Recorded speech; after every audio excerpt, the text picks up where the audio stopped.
we've seen NFTs start to bubble up on other chains, like Space Hmm. Monkeys on Solana. Take your pick. And I saw a tweet the other day, and that I initially agreed with. Right, it was that Ethereum has so much creative juice; it's hard to copy, and I very much am of that opinion. Right, like you have a lot of the creative builders here, and I mean, look how fast Loot Project has iterated. Right, there's so many Hmm. attachments to that already. Kyle Samani responded there and kind of respect for his tweet. He's like, look, it's kind of selection bias, right? Like you could build other things on other chains like Audius and Solana, take your pick. What's your thoughts though on like NFTs on other chains? Like, do you foresee yourself, I guess, ever holding, NFTs on Solana or another chain in your own gallery? It's possible. I mean, right now, my perspective has been, up to this point has been like, well, which chain do I have confidence is going to exist in like 50 years? And for me, that's like, I know Ethereum and Bitcoin will survive on those time frames. For some of the other chains, I haven't always had that confidence. Maybe I'm becoming a little bit more confident that they will. But for me, it really boils down to, it kind of boils down to the quality of the art, but also to the utility of the assets. And I'll start with the quality of the art. And you kind of touched on this. Ethereum is kind of naturally attracting that mind share. I mean, it both on the technical creative level, but also on this art side.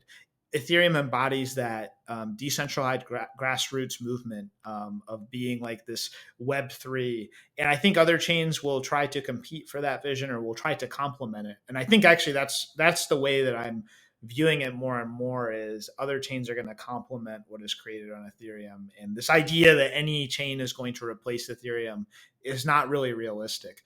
It just comes down to, I think, the nature of the assets that are on Ethereum. And even if you look just at NFTs, like there are now enough historic, sufficiently important, valuable NFTs on Ethereum that Ethereum is probably not going to go away because everyone who holds one of those assets is automatically a believer in Ethereum, and they don't want to watch their crypto punks just evaporate. So you kind of become this fan of the network that you're buying NFTs from, and that will work to the advantage of some other chains as well.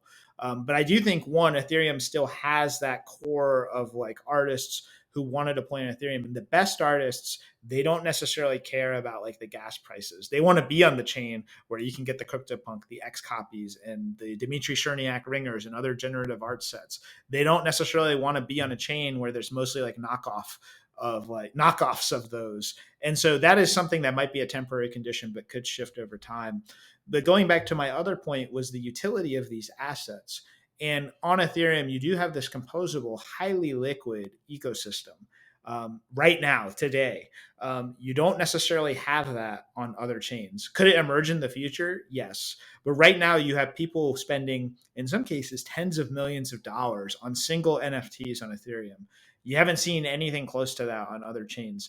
So my perspective is to remain open-minded to see what emerges there, but I also want to see that value proposition prove itself because I do think possibly for the foreseeable future, for high value NFTs, there will be a bias towards NFTs that are created on Ethereum, but that's just a hypothesis. We'll see.